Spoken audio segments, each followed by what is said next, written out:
Hey, what is up, guys? This is the Leafs Convo for Oak Ridge Ford in London, Ontario, oakridgeford.com. It is Wednesday, May 14th, 2025, a day that may live in infamy if you're a Maple Leafs fan, following a disastrous effort against the Florida Panthers in Game 5 at Scotiabank Arena. 6-1 Florida, their third straight win, now one victory away from advancing to their third conference final.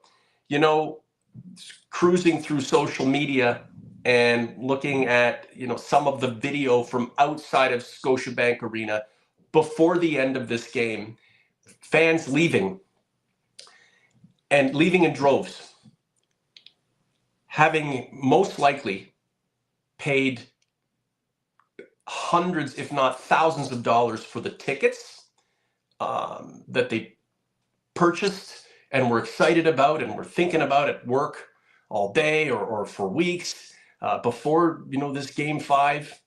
And to come to Game 5 and thinking, the Leafs are going to turn this around. They lost the game in overtime, got just outplayed in Game 4, but the Leafs got this. And on the contrary, the Leafs had literally no involvement in Game 5. Absolutely pathetic.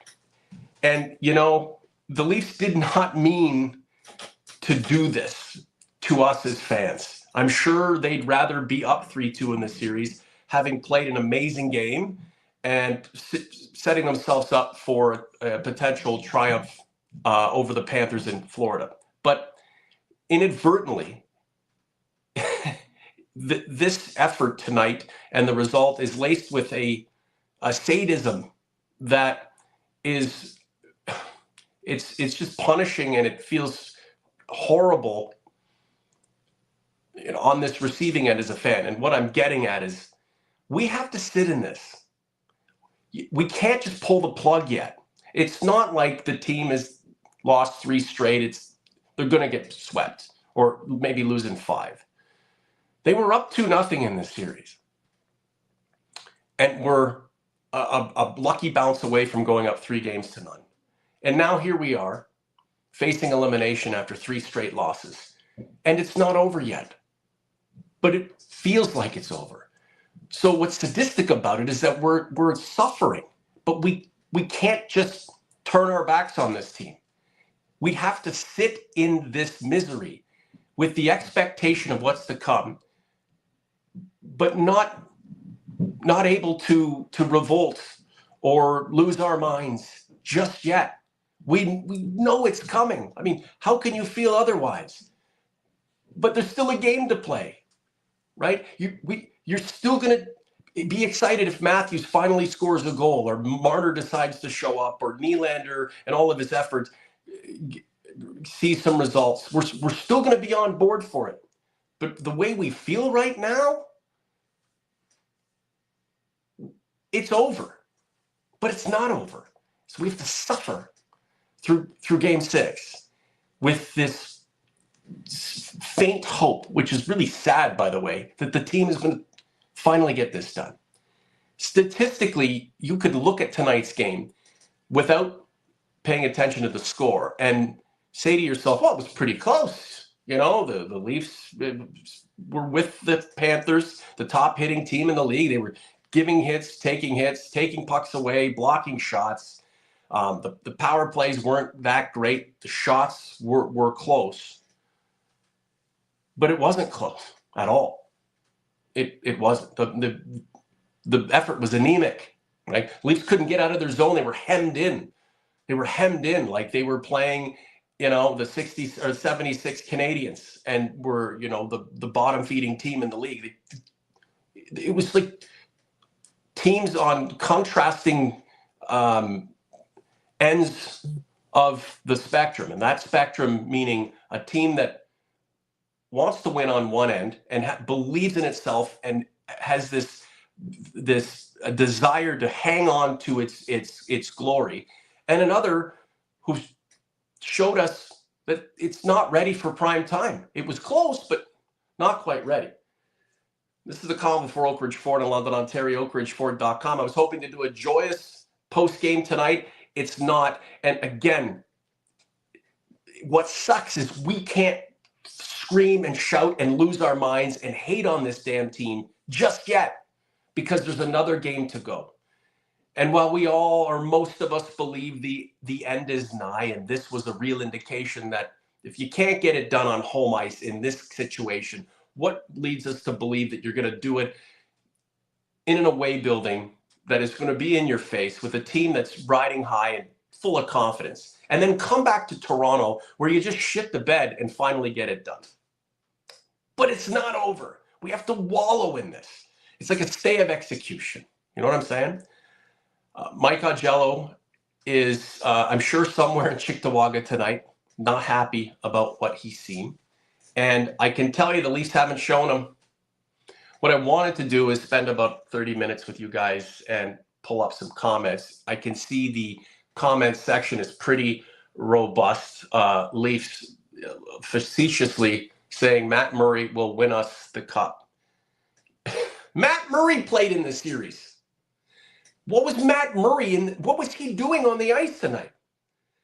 And was that a merciful yanking of Joseph Woll by Craig Berube, or did he have it coming? I mean, we can talk about the goaltending, and my wife even mentioned, since Stolarz got hurt, the team just hasn't been the same. Well, Woll was in net for some wins, and Woll didn't look great on several goals tonight by the Panthers defenseman and players Greer, who hadn't scored a playoff goal ever.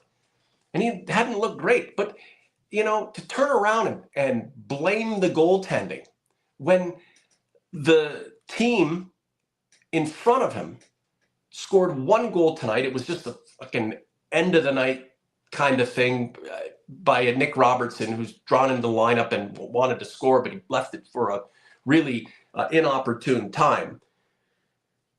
You have to focus on what's really causing this team.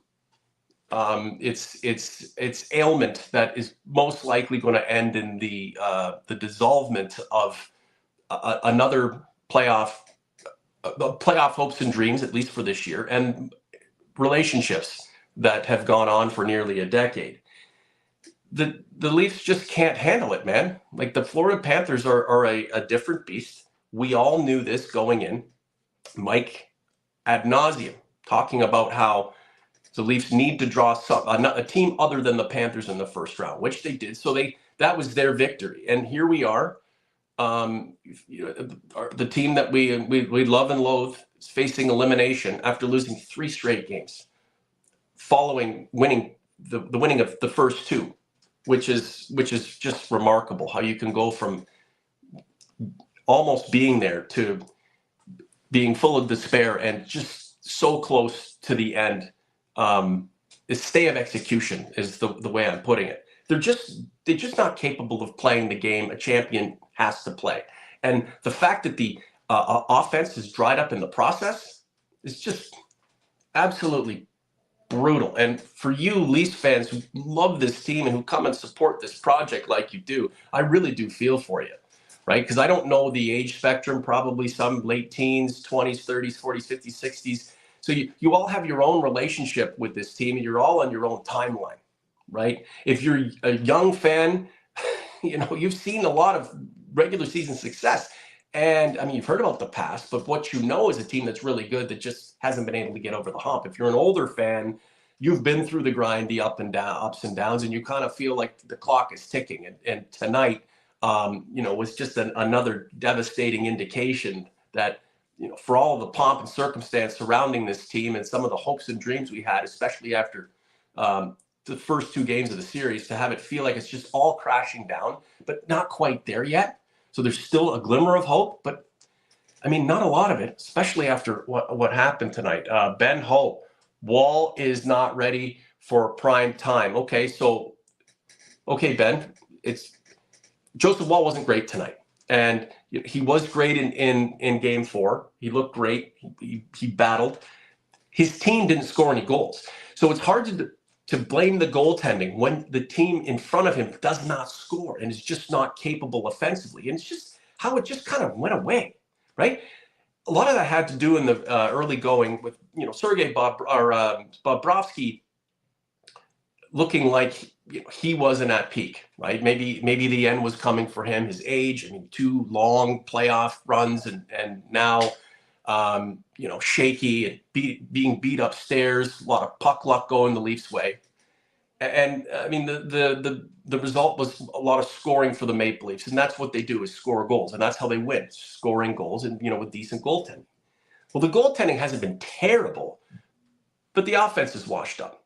And a lot of that has to do with, losing nerve. But when you're playing against a team that doesn't give you any space, and with every good shift and every goal and every opportunity that they bury, grow in confidence, I mean, that's a tough nut to crack, and that's just a tough team to try to beat. And the Florida Panthers are just riding incredibly high right now. Let's see, let's go. Arnav, my boy. I'm sure not too feeling too good. Matt Murray and net was the last thing I wanted to see. Whereas Dubas and Keefe felt like they were here tonight. I don't know if they.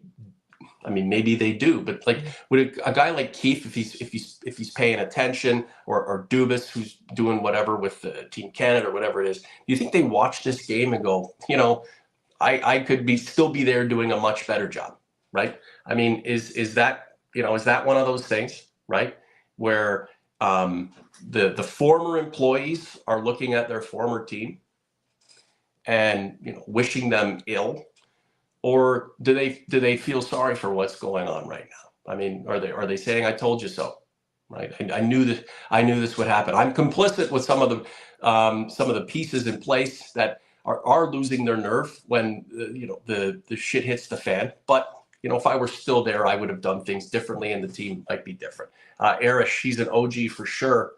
Rantanen over Matthews, Rantanen over Marner.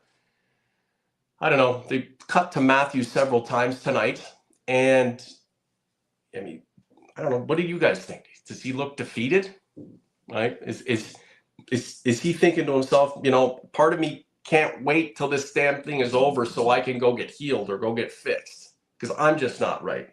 And next year is going to be a different year, especially without number 16 on the team, because now Matthews is going to get the main.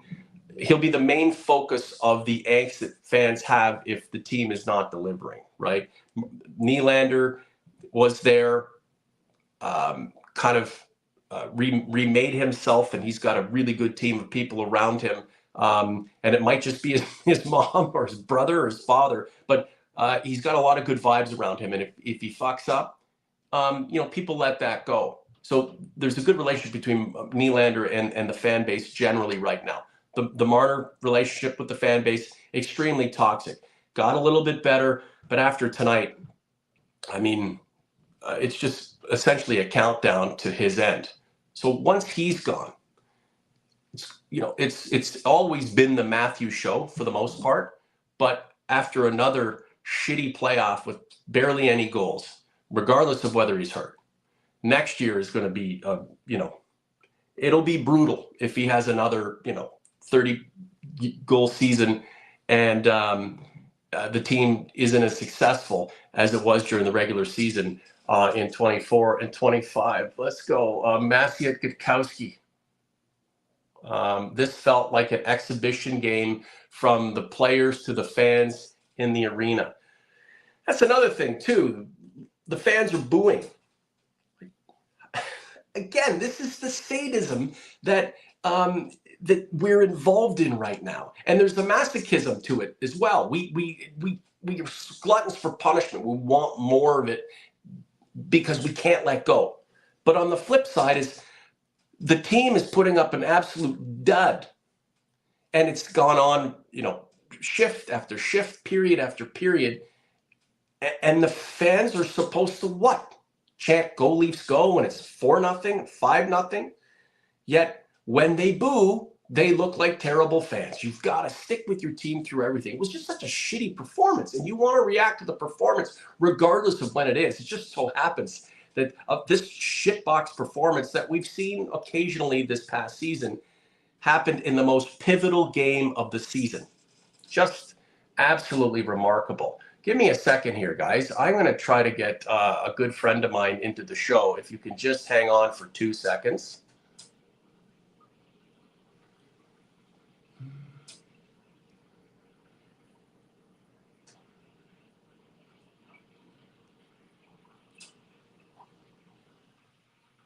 I am back. All right. Bully, here we go. They're so SOL, same old Leafs. That's how we're feeling right now. Yet we can't fully give up. There's another game. And what if they go to overtime in game 6 and score and we get to a game 7, right? That's what's so fucked up about this situation. We all kind of know it's over, but it's not quite over yet. And we wouldn't be doing our due diligence as people who've been along for this ride for so long without seeing it fully through.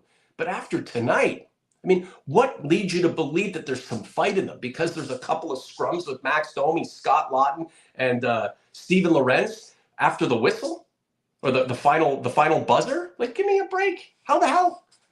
Yeah, actually, guys, we're joined by a good friend of ours, Mike Augello, the artist formerly known as Cheektowaga, New York, who must be full of joy tonight. Mike, I was just thinking it was going to be me and the OGs in the conference just shooting the shit and, crying in our beer over what we saw tonight. And you've graced us with your presence. At first, I'm thinking you want to absolutely go bananas, but I feel like you're going to be measured about all of this.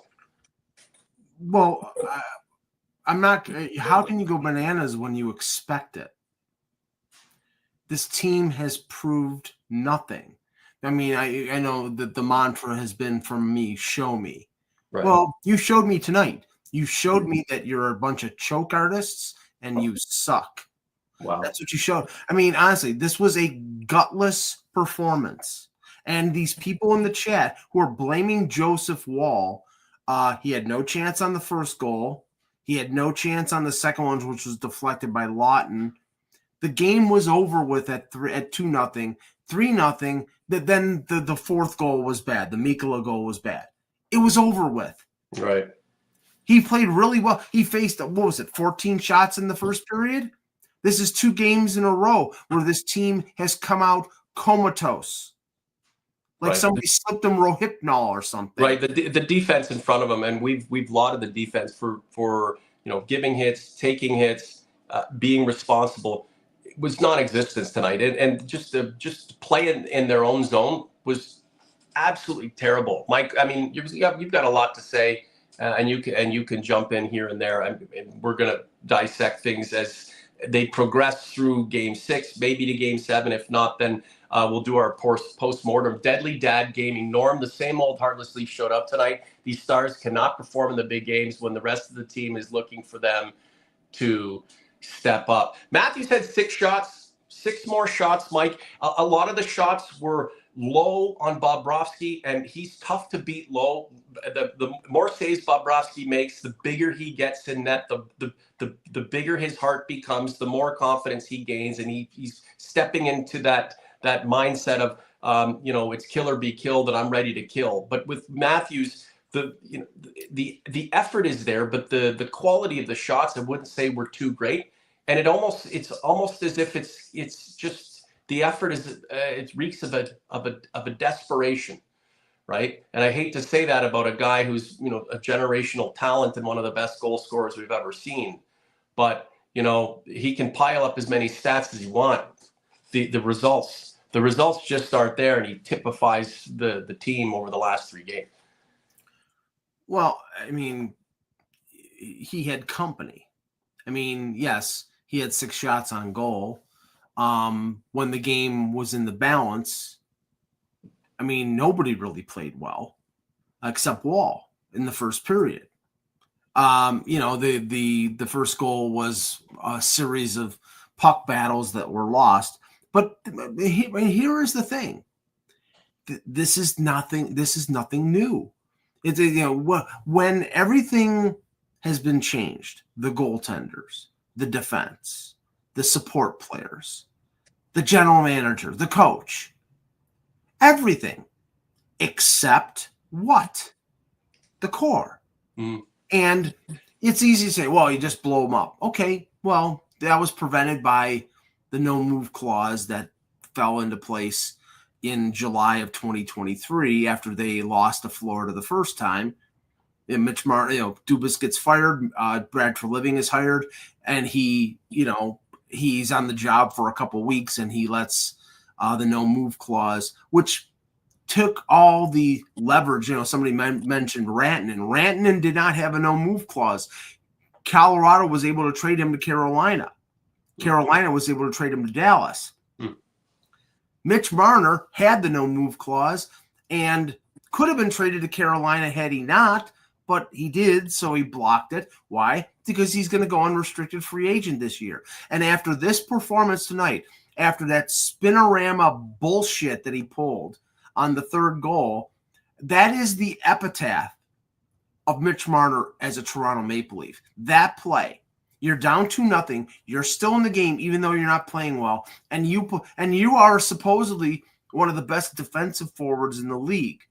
And you pull that, and then was it Jesper Boquist scores that goal. The game was over at that point. That was a brainless play by Mitch Marner. And I know a lot of people have had their knives out for him this year. He scored 100 points. Wonderful.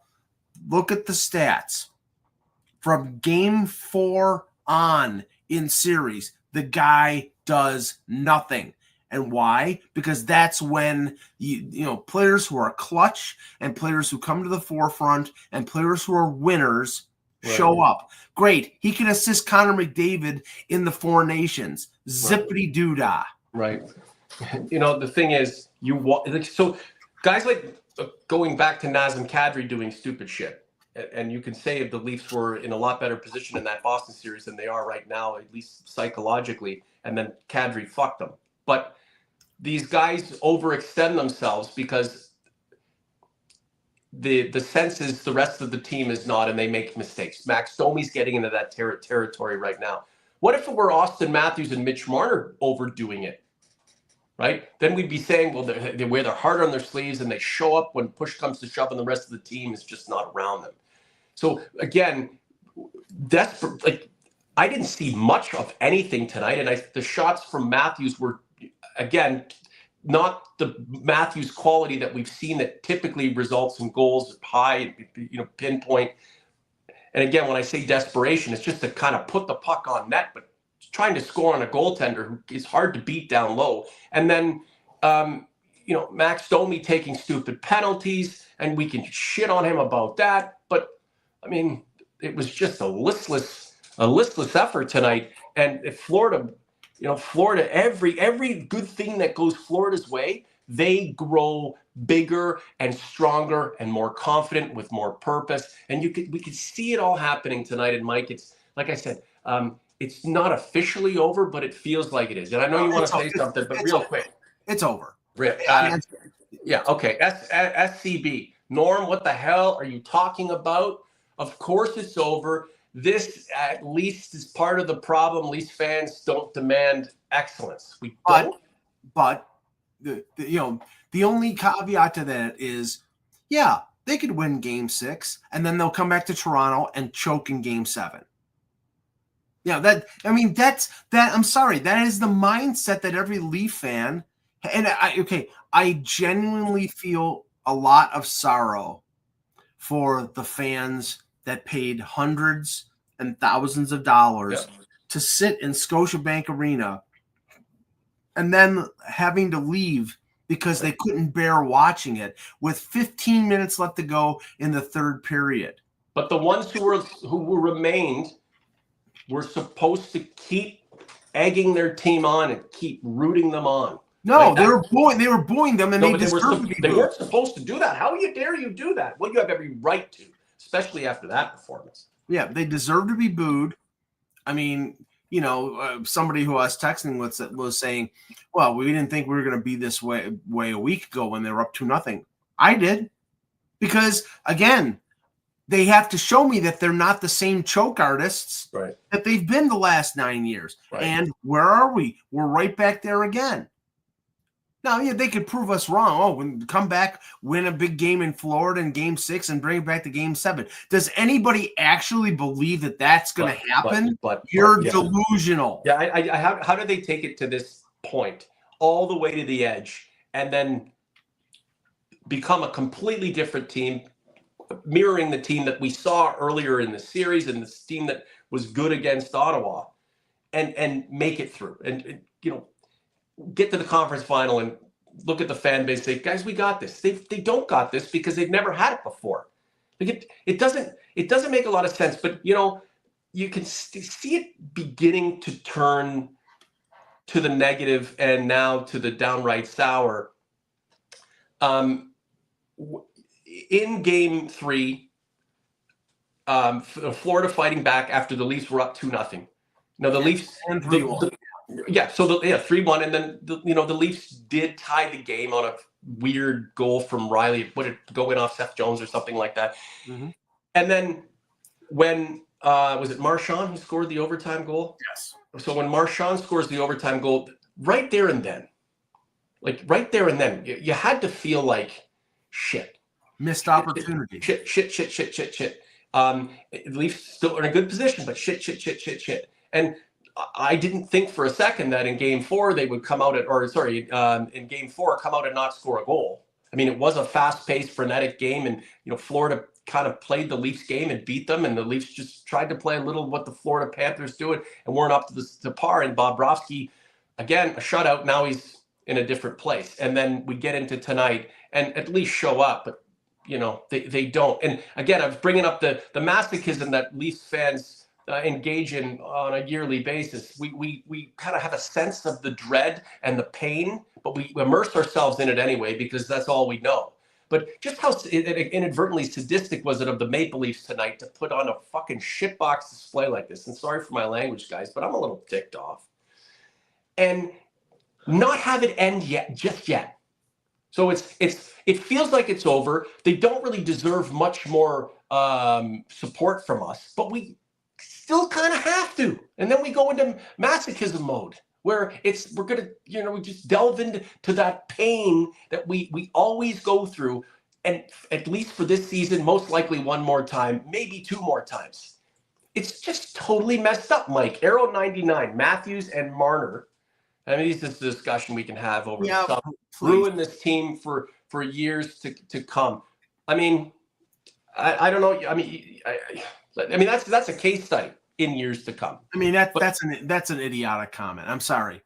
I understand that people are upset right now, and I mean, you're talking to a couple of people who would like to see the Leafs win sometimes before we shuffle off our mortal coil. But okay. And I think I speak for a lot of Leaf fans when I say this. Had they showed up, had they shown some backbone, had they shown some intensity and all that stuff, and still lost, people would have been pissed off because they lost. But they were like, okay, they really tried. They really, they're hustling out there. They were emotional. They were physical. They were doing everything they could, and they they came out tentative. They came out afraid to make a mistake. They sat back. Their goalie kept them in the game the first 15 minutes of the first period. Then Ekblad scores on a roof goal that I don't think anybody would have stopped. And then they come out in the first 5 minutes of the second period and push back a little bit, and then Florida gets the second goal, and it's air out of the balloon. Forget it. This team at the first sign of adversity, they fold like a cheap suit. Right. Spike 11. Spike's always got good things to say, and Mike, don't jump on him for Spike 11 wanting to trade Matthews, say goodbye to Tavares, and 16. He's speaking with his heart, not necessarily his head right now. But Mike, again, and I mentioned this before you joined us. If this comes fully crashing down, and we're headed down at 100 miles an hour right now, with the parachute may deploy and we may slow it down here, but most likely not. And things change, and whether Matthews is hurt or maybe he's on a different trajectory in his career, and it's not great next year. Leaf fans are going to love this guy forever. I know he's got so much left to give, and he's not at 100%. We all know that. Mm-hmm. But these relationships like they have a beginning and they have an end.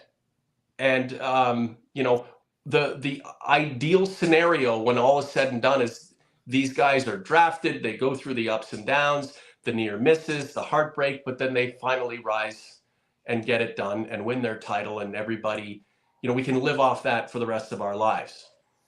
But it's hard for people like Spike 11 and others to not feel like this is a relationship that doesn't seem to be going anywhere after all of these lost opportunities, especially with when you consider the emotion that people are feeling tonight after another disaster in which the captain, the top scorer, one of the best in the league, one of the best of the generation, continues to wallow and continues to miss opportunities when it comes to scoring, because it's gone on long enough.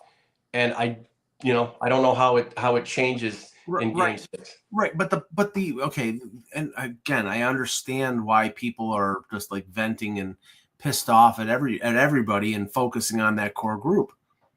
They're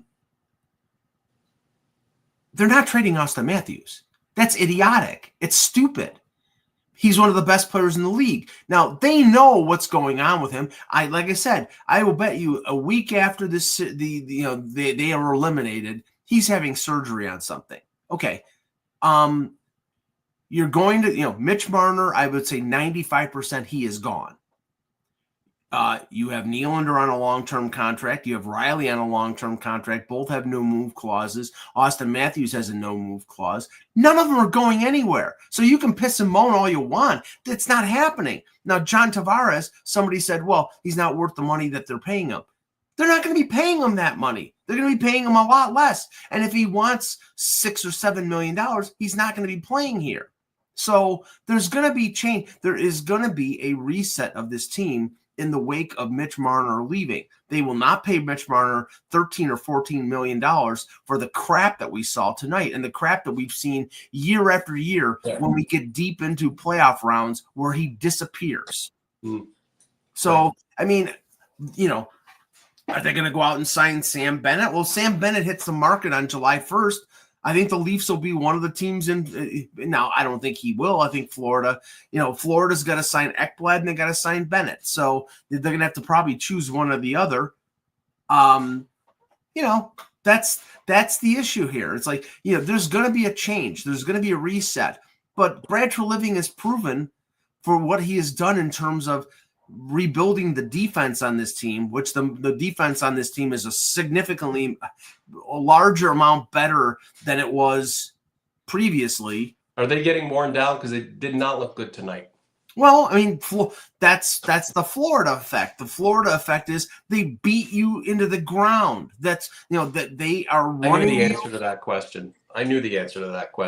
And yeah, it's what's going to stop, like, Mike, what is going to stop this? If the Leafs had put up a fight tonight and it was a 1-goal game and it was just a blow for blow and Florida did it again, then, I mean, you go heal your wounds and you pray and you reset and you go back to the drawing board and you give it one more college try.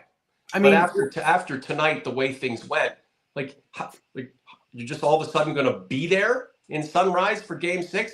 Just be like, hey guys, forget about Game 5. How do they return from the depths of this failure and this disappointment to get back into the series and potentially win it? It's remarkable. What a contrast that would be. And how playing with the fans' emotions like this and playing with your own opportunities and shitting all over them the way they did tonight and maybe going back the last couple of games. How is it even possible? It's not. Yeah, it's not. I'm sorry. Right. I mean, I will not lie to people.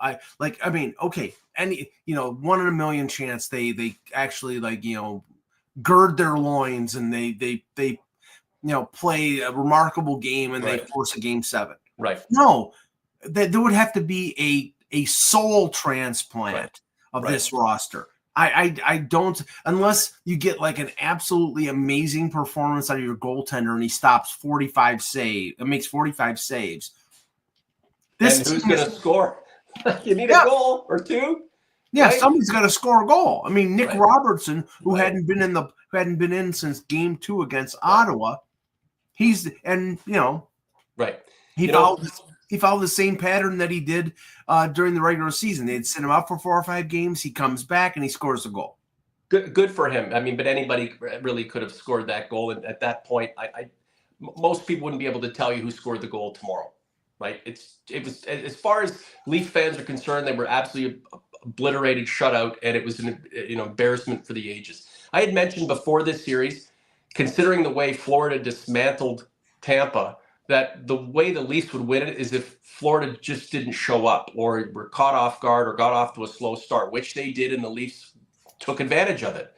But they couldn't put it over the edge. Mike, when they lost that overtime game, it got Florida back on track. They dominated Game 4, and then here we are. They doubly, triply dominated Game 5. Just an ugly game, and we're all stuck now because we want to close the bloody casket on this turn of events and this another failure in the playoffs, but we can't quite yet. We have to watch Game 6 to see what the hell happens. And if God forbid they do anything of substance and keep this thing going, is that more, like, what the hell does that even mean? And how cruel is that for us fans to be so close to the end and now dragged along to another ending that is most likely going to come and hurt even more? Norm, it's like those people who go on YouTube and watch car crashes from Russia. It's like the one thing that about the video is it's nobody got killed because they wouldn't be able to show the video. Right. But you're waiting, you're waiting for the crash to come. Yeah. It's like rubberneckers on the 401, right? You just can't turn away. And how are we going to turn away in Game 6? I mean, there's probably going to be a fan or two who will just not watch Game 6, but will check their phone to see what's going on. I've done that before with the Leafs and with the Blue Jays. I'm just like, this is garbage. I'm not watching this. I know they're getting bombed out, and then you check your phone and somebody hits a grand slam and they're back in it. But we're all going to watch. We're all going to watch Game 6 with the anticipation that this thing is going to end very soon. Craig Berube in the post game said there were mistakes. There were a lot of mistakes. Thanks, Craig. Thank you. I watched the game, and overstate the obvious there, but see, that's the thing. He has got to sort of, he's been the calming force. Mm-hmm. He's been the okay, everything's fine. Let's just tune out the noise.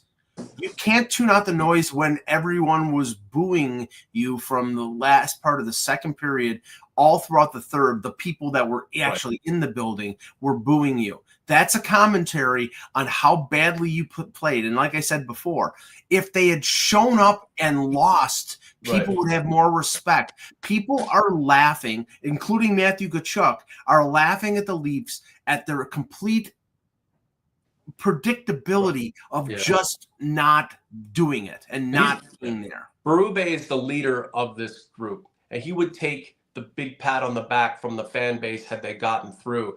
Now he's going to have to face the music starting right now, but he still has to put on a public front that shows not only the fan base, but most importantly, his team, that he still believes in them and that he's seen stranger things happen. Teams go to the precipice, to the point of no return, and then somehow pull it together. WDJ 21-31, poor Knies and Willie, they are damn well trying to drag them along. I mean, Willie was skating tonight and he had opportunities. Knies is trying to do things, but Knies isn't driving that line. I mean, he's part of it. He's a young guy and he's still impressionable. He needs somebody to lead the way. And again, 16 and 34, just not up to par tonight, and it was just truly disastrous. What does Craig Berube tell the Leafs at practice tomorrow, or does he make them practice? Does he just give them a day to rest? Like what is his strategy? Because we know he is the he's the psychologist. He's the guy who is going to get at you mentally. He's the guy who's going to ramp you up. It's not necessarily about the X's and O's. That's for his staff to immerse themselves in when they see something wrong.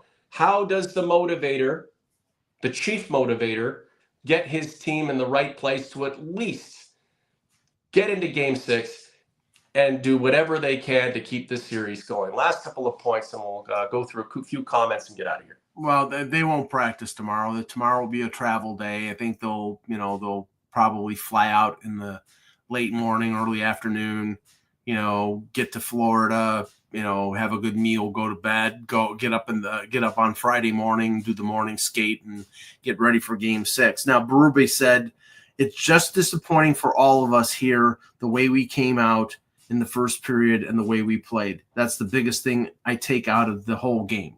I completely agree with you.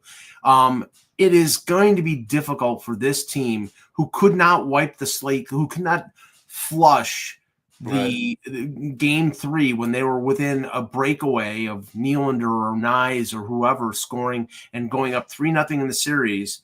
Their nemesis, Brad Marchand, scores and gets Florida in the win column. And ever since then, Florida has played with renewed confidence and more. I mean, they were as cheap as they have been. They were careful early on, but they were as cheap as they can be later in the game. It's contrived, Mike. They know what they're doing. They know what they're doing at the right times, and it's effective. And look where they are. And the Leafs are 2 for 18 on the power play, the vaunted 5-forward power play. Well, it started well in this playoffs, and again, the playoffs are a journey, and the Leafs are headed into the valley of death. On what planet in Game 6 do the Panthers not show up? No planet. Right. It's not about the Panthers not showing up. It's about the Leafs showing up. That's what it's about. The constant is Florida is going to be there. They're going to be dirty. They're going to be fast. They're going to win puck battles. It's not, you cannot expect them to not show up. You've got to show up. And if you don't, you lose. That's it. Yeah, I really don't know what else to say. Convict, Marcus Daly, Norm Marner, and Matthews are nervous, period. I think they've lost their nerve already, and they're just along for the ride. Mitch Marner, -2 tonight. 1 shot, 1 hit, 2 giveaways.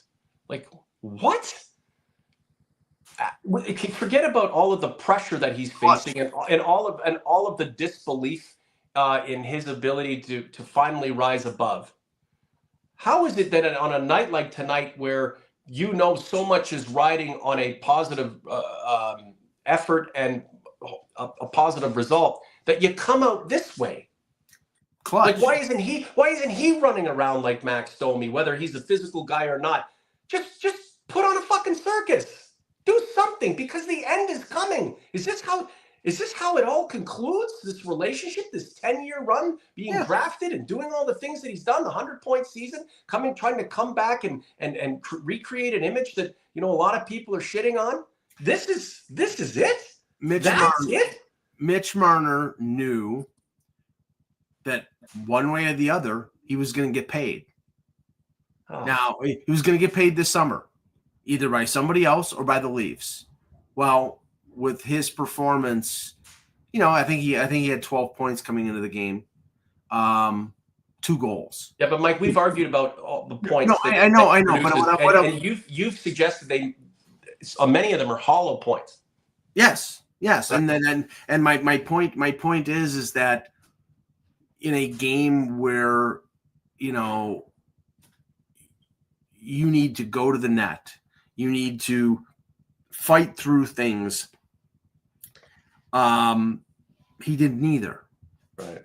And that's just not him. He is a player who plays on the periphery. He dipsy doodles. He's a great passer. He's got fantastic vision. He's an excellent penalty killer. We don't need to qualify him. Right. But the issue here is does he show up when it counts? Right. Right. I will cut. Sorry. I will cut Austin Matthews some slack because right. I know that he's hurt. The same thing does not pertain to Mitch Marner. He's healthy. Right. Okay. And he's doing this. Right. I use the word desperation to describe Matthews. I mean, he's just the team could be on a 10-game winning streak and he hadn't scored a goal and he'd be desperate to put the puck in the net. Yes. At least he was showing some desperation. I didn't see that from 16 tonight. Really, I didn't see that. I saw some desperation from Scott Laughton, from Max Domi, which is kind of sad that these guys are like deer in the headlights, staring down a team that looks like it's moving away at a rapid pace from where it was about a week ago, and the Leafs can do nothing to stop it. Mr. Master, what is it? Mr. Master Shake, back the U-Hauls up, Pelly. Time to clean house. Yeah, well, I mean, cleaning house is, it's you can't use it literally because it's not going to be done. But spiritually, I mean, if you get rid of, you let Mitch Marner walk and you make a couple of other changes and maybe bring in a player like Sam Bennett. I'm not saying you're going to get him, but maybe somebody with that mentality who can bring the jam and the fight and the fervor and a player who's had some success. I mean, that helps to be, continue the change of complexion of this team that started really when Brad Treliving took over. Well, I think what he's referring to is by cleaning house is Brendan Shanahan is toast. You could, you won a round against an Ottawa team that has not been to the playoffs since 2017. You have 2 playoff rounds in the Shanahan era. So, what does he represent anymore? He's a figurehead. Do you think he's really giving Brad Treliving, pointers or giving him orders from the penthouse? I don't think so. Honestly,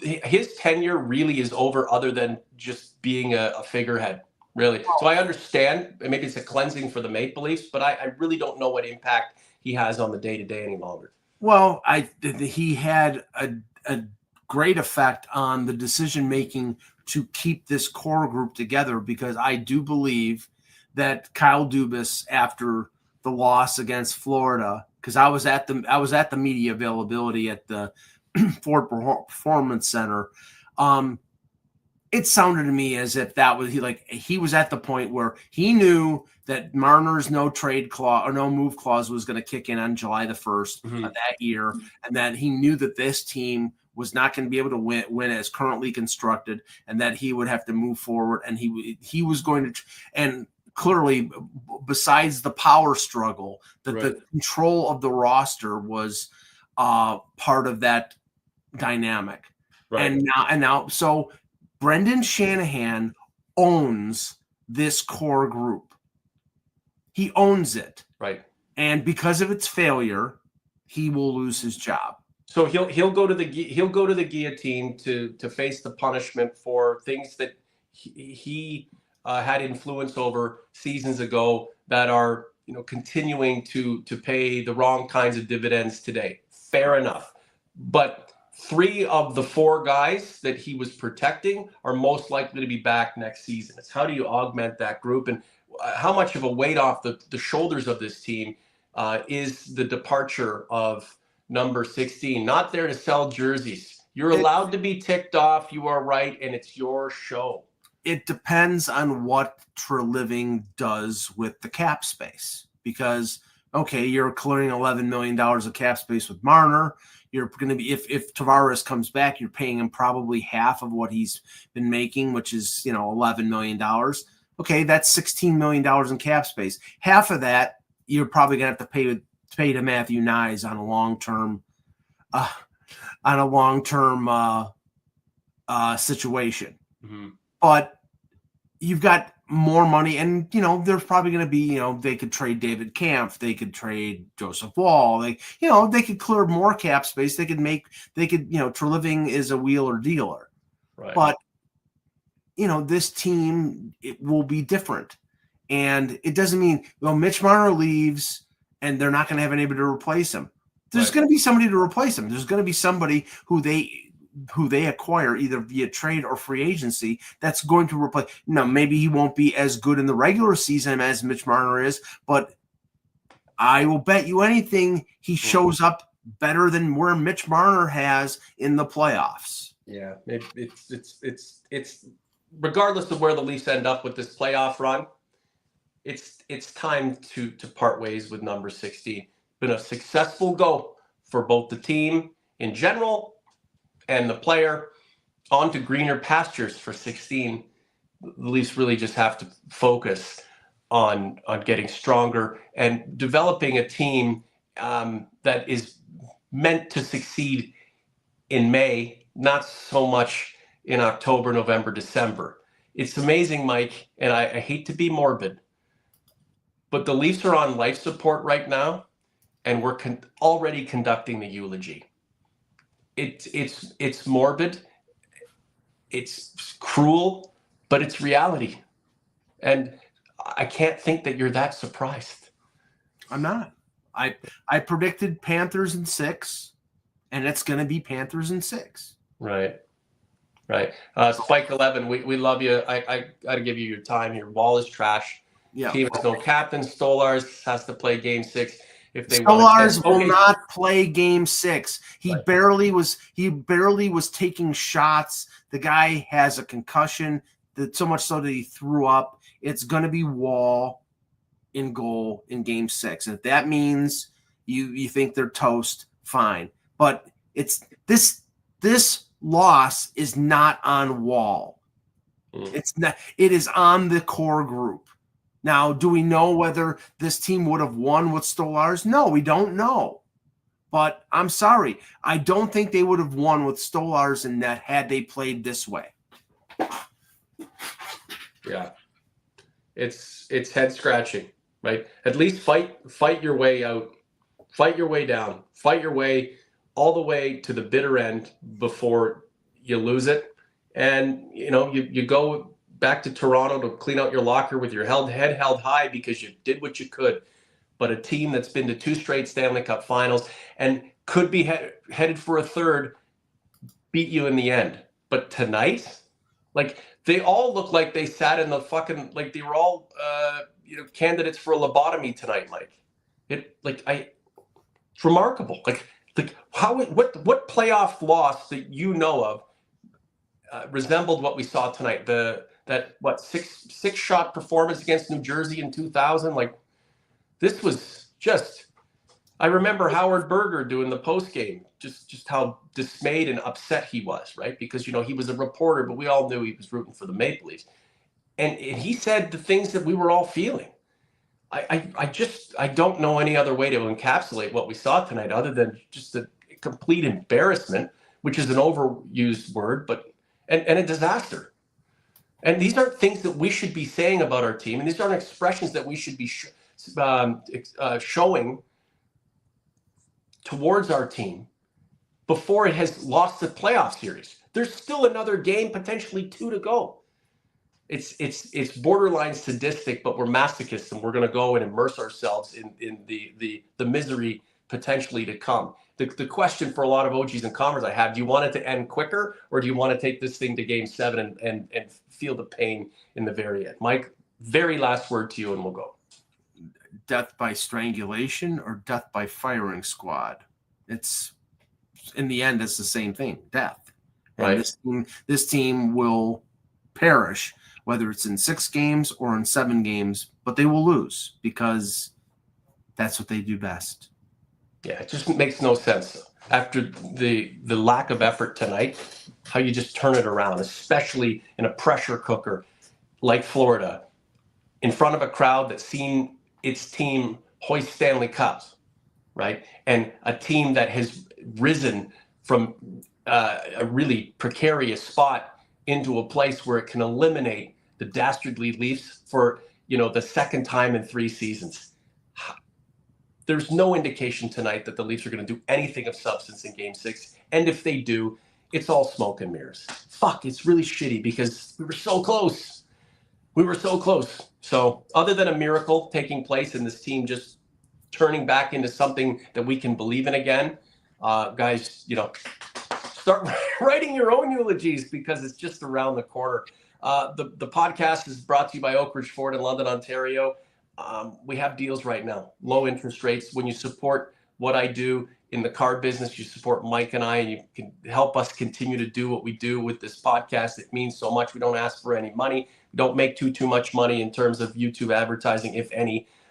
So we do appreciate you guys. I think we're into episode 57 for this season. I was kind of hoping we go to like 70, 75 as the Leafs got deeper on, but we might not even make 60. So just keep your fingers crossed that we can keep hanging out, but it really is dependent upon the Maple Leafs. Hockey Hot Stove's got to be a wild place tonight, Mike. Oh, yes. That's always yeah. Yeah. That's always got it. Okay. Well, you get yourself a good sleep, and I'm sure your curmudgeonry will be at peak tomorrow, and then we'll see what happens after Game 6. Like the content, subscribe to the channel, guys. We're like so many people with us this evening, and I thought we would do this show so that you would have a place to hang out. So would I, because I don't just go to bed and eat it, get up tomorrow feeling like shit. I do feel a little bit better having been able to talk about it with you, the OGs in Converse, and of course, you, Mr. Michael P. Augello from Cheektowaga, New York. I think that'll wrap it up. Mike, have yourself a good night. We'll keep in touch, and on to Game 6 we go. Can it get any worse? Don't answer that. We'll leave it hanging. For Mike, I'm Norm. The Leafs Convo for Oak Ridge Ford is out.